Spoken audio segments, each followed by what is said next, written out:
This instrument's been around for a long time.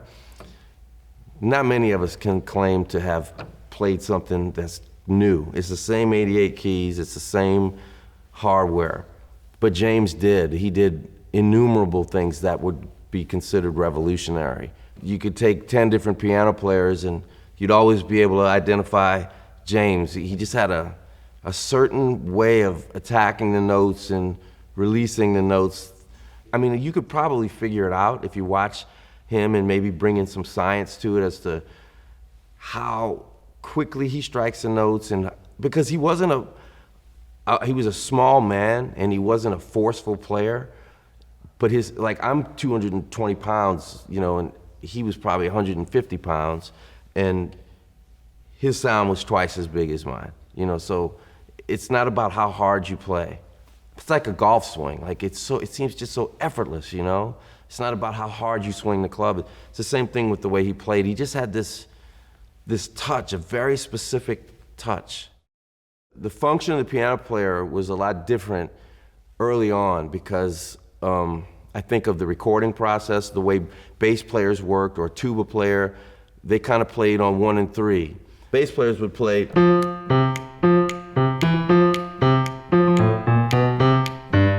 2, 3, 4, 1, 2, 3, 4, 1, 2, 3. It was all about 1 and 3. When they started walking bass lines,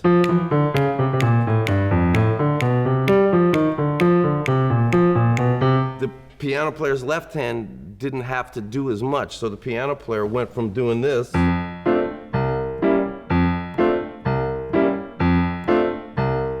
to this.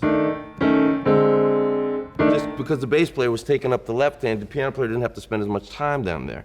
And there were a few piano players that didn't care. Errol Garner was one. I mean, he could be playing with a bass player, not a bass player. He would still have this very, very strong left hand.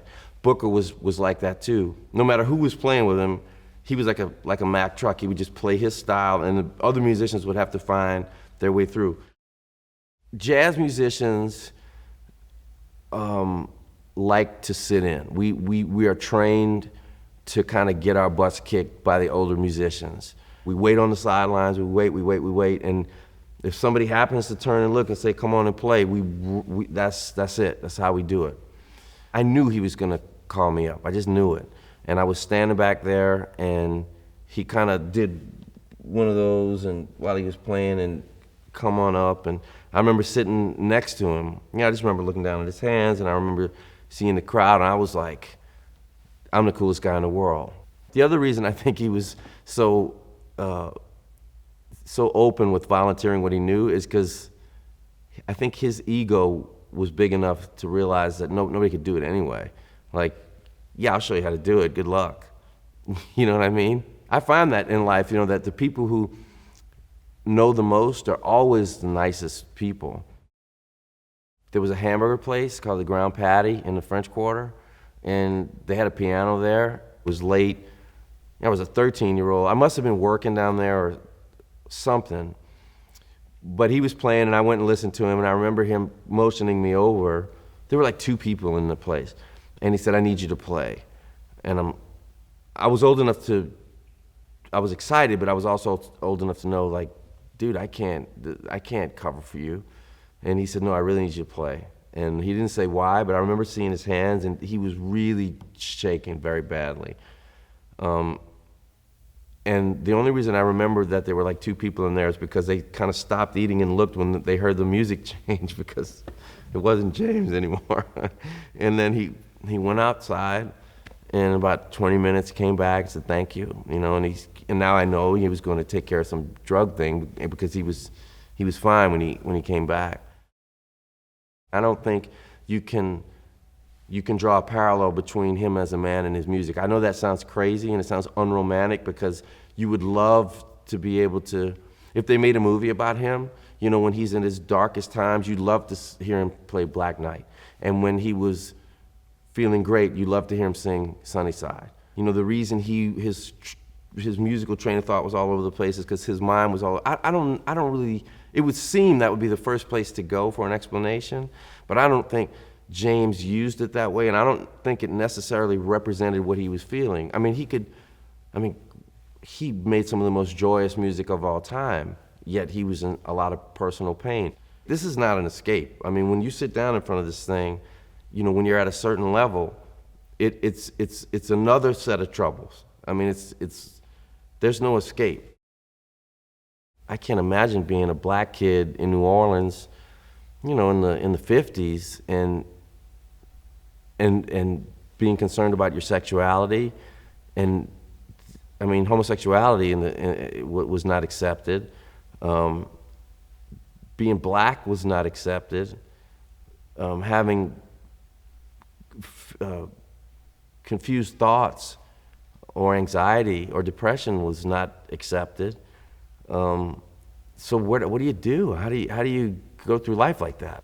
And then you compound that with visits to Angola. I mean, if you've ever been to Angola, that is not a warm and fuzzy place. I mean, that's not a place you go to try to repair yourself if you have any psychological difficulties. I don't think there was any avenue for him to get any help. He grew up sort of in the 50s, so he had the benefit of hearing not only all of the music that was going on in New Orleans, but he could turn on the radio and he could hear everything from Chopin to Ray Charles. And his mind was able to sort of pull things and that he liked from all of those different styles. Chopin, you know, was one of these composers that the hands didn't really matter. It wasn't about the right hand's going to do all the hard stuff and the left hand's going to do the easy stuff, which is kind of like the way Professor Longhair was before him.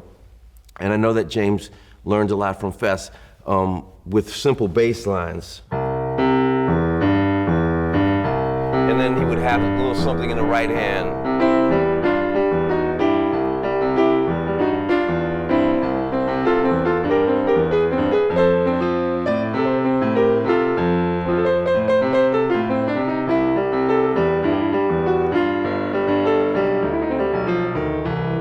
It was a real concept of playing with two hands, but with all due respect to Fess, James took it to a whole nother place.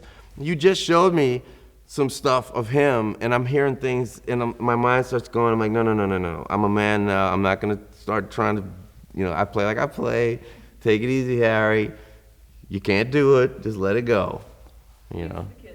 Leave it for the kids to figure it out.